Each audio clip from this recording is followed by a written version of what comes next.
we counted down my favorite 9 desert levels. But before we get to the most scorching level of them all, let's bring out some honorable and for the first time, some dishonorable mentions.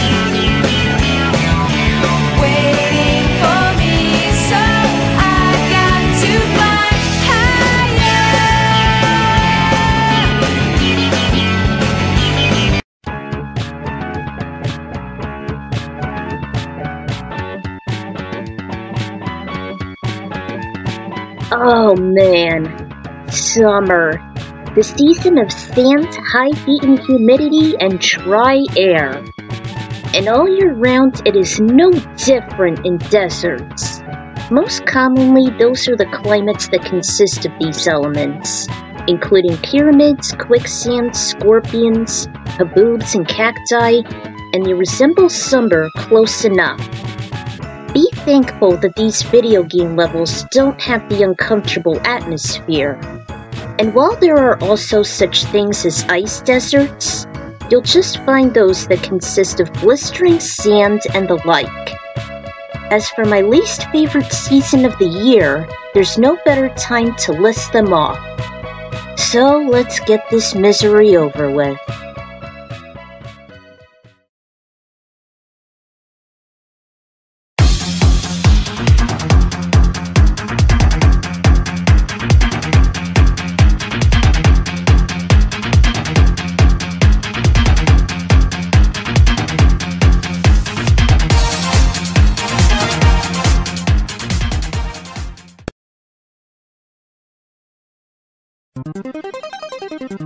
Let's begin this top 10 from the first level in the original Top Gear, Las Vegas.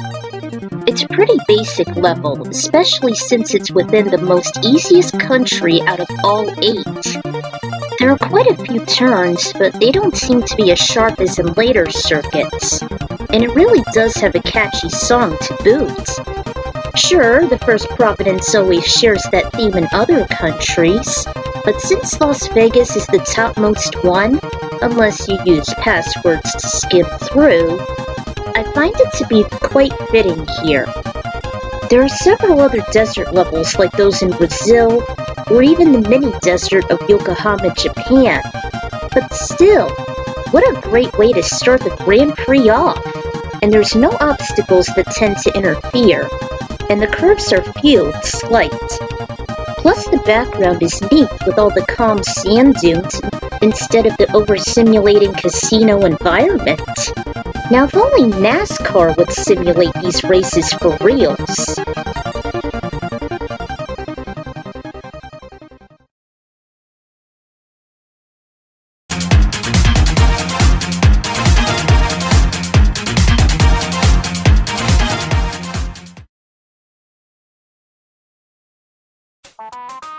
The desert from Aladdin, especially the Genesis version, that was the installment I played, is pretty basic even for a platformer. It's packed with the usual obstacles like the notorious guards of Agrabah, snakes, apples, and the hilarious camels that you can jump on to make them spit. I swear, they cracked me up so much as a kid. And it does contain the special Easter egg of the Oasis scene from the movie it's based from. Now the objective of this level is to find all the missing pieces of the Golden Scarab, which is said to open the way to the Cave of Wonders. I guess they've been scattered since the incident in the prologue of the film as Gazim failed to enter it. It does require such tedious platforming from the slippery palm trees, the numerous jagged stone pillars, and guards ambushing you every which way, including Iago, rest in peace, and some tricky jumps to muster here and there. Luckily there's no time limit in these levels, and the scarabs aren't random, but the second level of the game is really neat, especially as far as Disney games go. Like seriously, during the Renaissance, even by Sega standards, they knew their stuff in great games, even though they seem as rare as finding a diamond in the rough. Hint hint.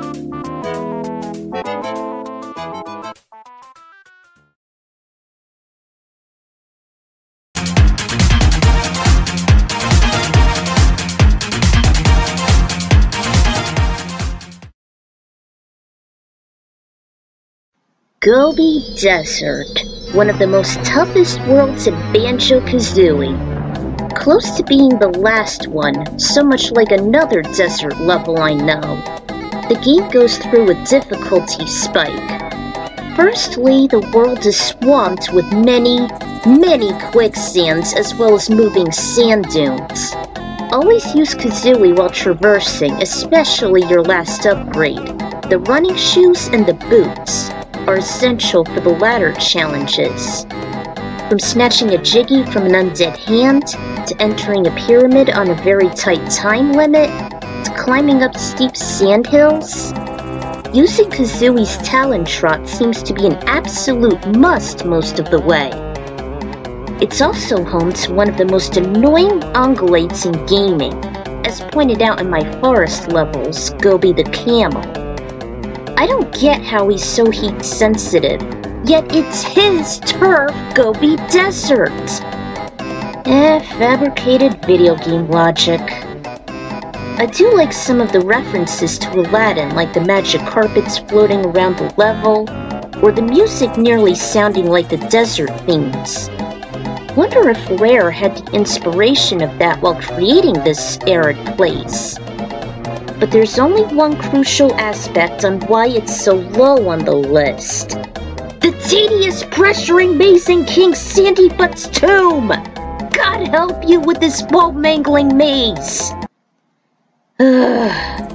So always use Kazooie's Trot while traversing. Irritate Gobi constantly. Memorize the strategies of unlocking certain Jiggies. Always stock up on plenty of eggs and red feathers. And make sure you play the Microsoft version since Nintendo's nefarious on erasing your data. Overall, Gobi Desert's a pretty fun level, but also frustrating as hell if you don't know what you're doing. Seriously, these tumultuous desert levels in the heat and humidity can make you flare up as much as the unforgiving climates themselves. Especially to another certain one I know.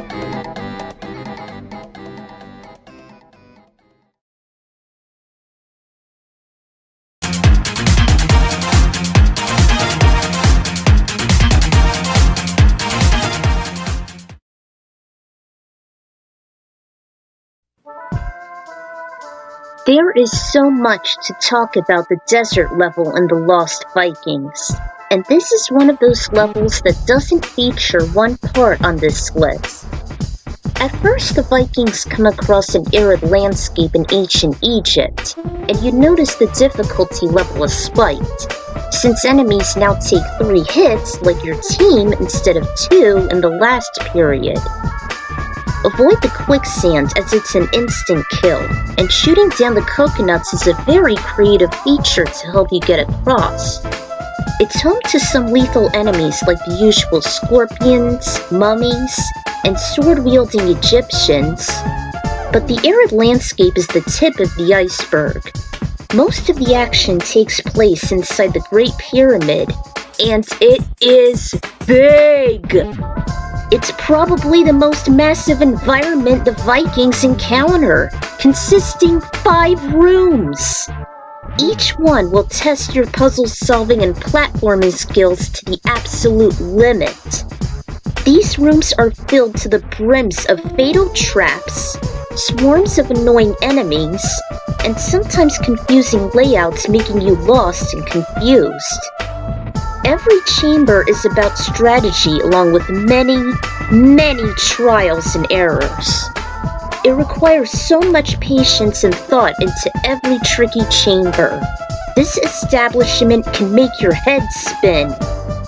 I can understand the concept, despite its sharp difficulty curve. Having a massive pyramid and rigged with mind-bending traps and levels, that I even wonder if the King of Games would have a difficult time. Believe me, once you've conquered over the Great Pyramid, exiting to the factory is well worth it than finding a rare gem.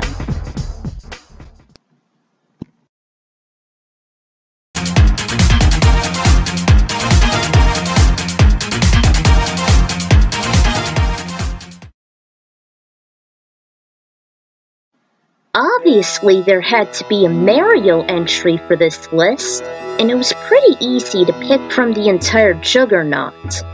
The N64 classic with Shifting Sandland. Why was it an obvious choice? I'll tell you. As we all know, the game itself is revolutionary, even when it came to its environments. While it does share the same theme as its predecessor, it doesn't make it inferior. It's got some fun and irritating gimmicks. It keeps you on your toes with the multiple quicksands, especially those ominous bottomless pits. Combined with the rapidly rotating blocks and limited space, as well as that goddamn buzzard who loves to steal your hat as well as a power star. Plus, if you use the wing cap due to the dry air, it's not quite as reliable to get you very far. Unless you get leverage from cannons, the tornadoes, or a fly guy, and even those are annoying. Sometimes, though, I kinda picture Kung Lao executing a large brutality using the whirlwind sound effect. Things can be very chaotic. That is, until you get to its centerpiece, the pyramid. Like the volcano, if you select a star, it often takes you to this inevitable spot. But it seems more fun than the outer desert. It's massive, has plenty of room to explore, but the traps and the constantly filling sand that hinders your walk shall be used with caution. Even the boss of the place was so-so. Overall, I like the unique design and atmosphere that made this section interesting. And if you use Yoshi or Luigi in the DS remake, it's 10 times better with their excellent mobility. So Shifting Sandland's like half and half, but I still find it more memorable than the other desert levels the Mario series concocted.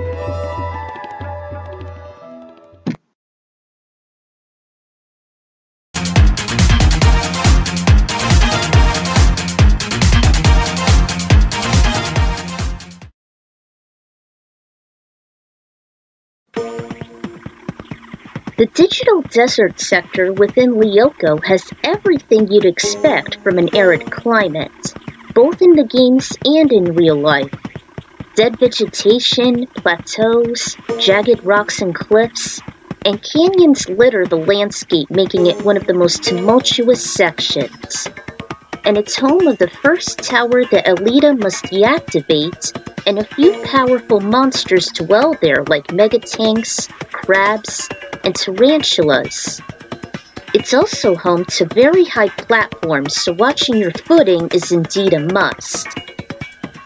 While it's mostly named Sector 2, it was a decent choice for a starting level even during the tutorial, in the first Lyoko game giving you some subtle progression in preparation for what's ahead in both level design and enemies.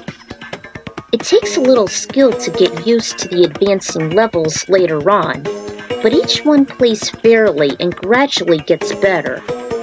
The various environments and challenges kinda gives you a sort of power fantasy on traversing through an actual desert, though I'd much rather prefer this sector over a real Badland any day.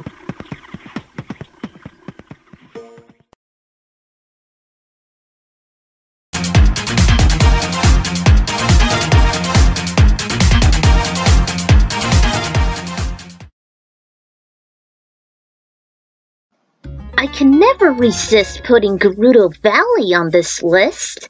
It is the most iconic desert in the Zelda series, even over others such as Lazaru, the Desert of Mystery, and the Parappa and Tantan deserts. Out of all of them, this one's indeed the most famous, since this Red Badland was first created by Din's fiery arms, and soon lost its vitality centuries later, thus housing the mighty and proud Gerudo, including, but not limited to Ganondorf, Nabooru, Kumi and Kotake, and several others. I only countered this in Ocarina of Time, and dare I say it's the best incarnate. Once Link reaches adulthood during his quest to retrieve the final medallion, He encounters the aggressive tribe contrary to his childhood. The wastelands had the bridge cut off upon entry, thus using Epona or the long shot. And while he saves the carpenters, he gets to investigate the infertile grounds. Gerudo Valley has been divided into sections much like the Great Pyramid. From the Great Chasm with its steep waterfall and precipice and Zora's River flowing to Lake Hylia, to the fortitude of the Gerudo's own home base and training grounds, to the haunted wasteland being decimated by an endless blinding haboob, and finally the desert colossus which houses the tumultuous spirit temple. Oh, and behold your ears to the majesty of the valley theme.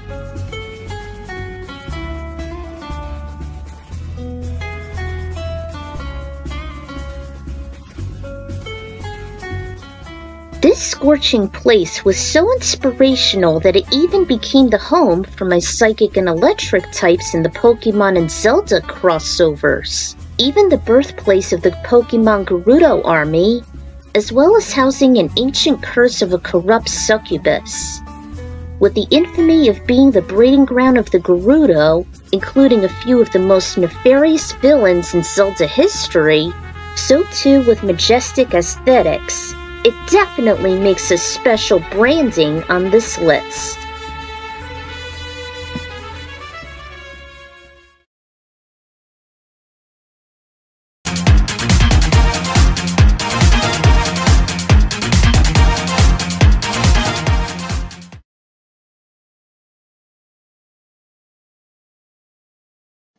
How can I not include the underrated ActRaiser on this list? And honestly, the OG game did a great job with Cassandora. At the southern west portion of the continent, the master heads to this desolate desert consisting of multiple pitfalls and some tricky precipices in conjunction with the smooth sand dunes in between. Thankfully, there aren't any quicksand and has apples galore, making traversing easier. But still, the baddies are pesky too. Especially the tall monstrous plants, spear throwers, and those fiery sun clouds. Those random acts of nature always freak me out.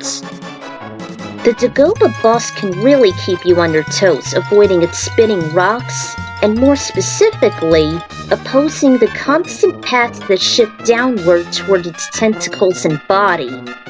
Sometimes it reminds me of the Sarlacc from Star Wars, or rather from It's a Trap in the Family Guy trilogy. Once the infested desert has the monsters wiped out, the Angel gets her wings full, eliminating the usual layers, and the sands with constant rain showers while defending the new city. Soon the denizens become entranced by the pyramid, and unlike Lost Vikings, it's not quite as tedious and much more shorter.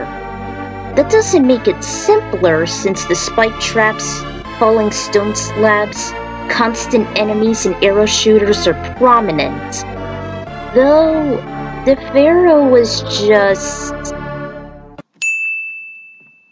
Mind you, not as much if you should consider the rematch during the boss rush in Death Heap.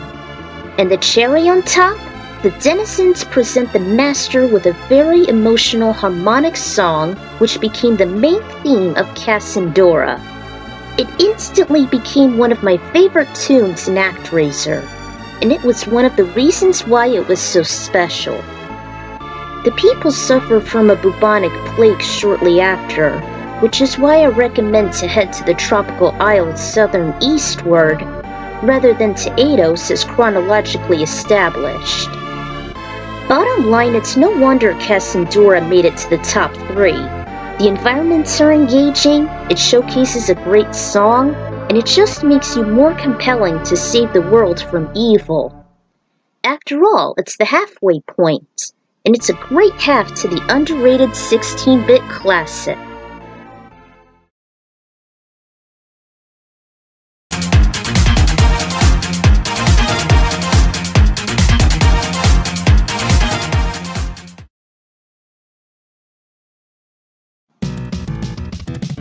Sand Ocean, one of the most iconic venues in the F-Zero series. Ever since it was introduced in the Night League during the first Grand Prix, it has always been a sight for sore eyes and ears with its addictive theme songs. The third course in the Night League is indeed nostalgic, navigating through a beautiful, vibrant desert planet and listening to the iconic theme along the way. Watch out for the sharp curve at the end. The venue in GX takes that desolate environment and skyrockets it to 11. The third round of the Ruby Cup, known as the Surface Slide, is especially exhilarating. Still a basic course, much like Las Vegas and Top Gear, though there's only one pit area so it can also be lethal. But the incredible background as well as the strange denizens make it all worthwhile. Especially during the final lap as you'd see swarms of flying fish outside the technical pyramids. And definitely the magnificent monstrous sandworm leap up and into the sand while catching its prey. The most difficult challenge is within the Diamond Cup of the lateral shifts, which lack guardrails and is designed to make crackerjack turns before falling. This was obviously an elite course, that it even made it in my epic ending it all, amongst others from the tumultuous league. Caterpillar was an okay circuit in GP Legend. Aside from the annoying arrow plates, it seems pretty fun when these circuits are all about taking long leap shortcuts, even with all those curves. Not to mention, Suzak did an alright job replicating the iconic theme from the OG game. Nice touch when it made a reappearance during the nostalgic Platinum Cup. And finally, F-Zero Climax is a series of a few circuits in Sand Ocean in which they improved on the scenery more, has a rocking remix, and a handful of circuits. One of them was even ballsy enough to share Deathwind's Wind gimmick. Although I wish the rare Sandstorm courses from Broad Satellite F-Zero Grand Prix 2 would take place near Sand Ocean since they both tend to have similar sceneries. And the tumultuous Haboob and the second track make them all the more appropriate. Oh, and lest we forget its cameo in the anime in Clank's adventure when Jody and Clank investigate ancient ruins which were rigged by Zoda. And also the awesome fan-made courses inside those said ruins by F-Zero DSX. Very neat. Overall, Sand Ocean seems to be more iconic and nostalgic over other desert venues like Red Canyon and Silence. It seems fairly inhabitable. The environments are gorgeous, and the circuits are nice and not quite as painstaking as the Samurai's Hideout. And since the next one doesn't involve just racing, there's only one more desert level that just barely blown ahead of it like loose blinding sand.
Finally, the last and my most favorite desert level in video games is Dragon Rock from Star Fox Adventures.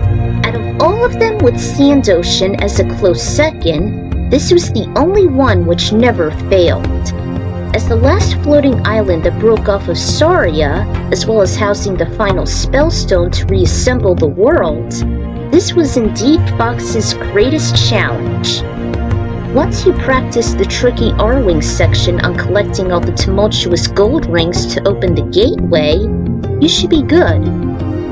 Anyway, first things first. General Skills use this planet's dark matter to transform and separate Dragon Rock, corrupting all the peaceful dinos that live there into bloodthirsty weapons of war. Since it's akin to Moon Mountain Pass, I wonder if those were the same mutated creatures that wandered to that place. Clearly the developers wanted this final challenge to resemble the wastelands and chaos of Venom, albeit a little less or crazier, but goddamn they did it!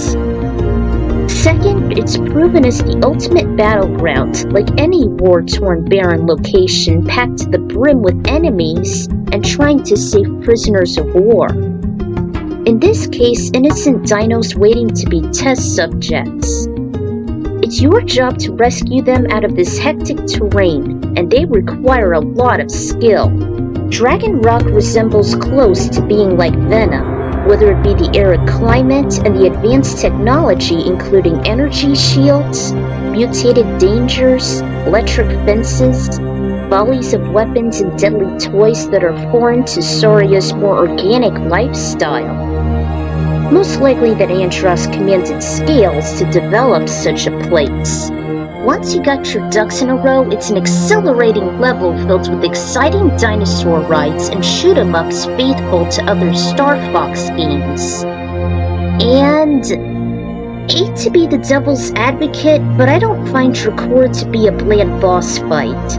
It's a pretty fun boss despite on how easy it is. But it was just the closest thing related to the previous installments aside from the brief Arwing sections. And hey, it's all satisfying once you retrieve the Spellstone, destroy Dracor and shut the deadly systems down, as you'd escape and never visit that hard place again. Aside from gathering the Krazoa spirits to maintain the planet's safety and fertility. Besides, wouldn't you rather have the results we got now than what the developers in Rare planned out for Saber and Tricky being shot, thrown in lava, and having Crystal reverse time to prevent these calamities?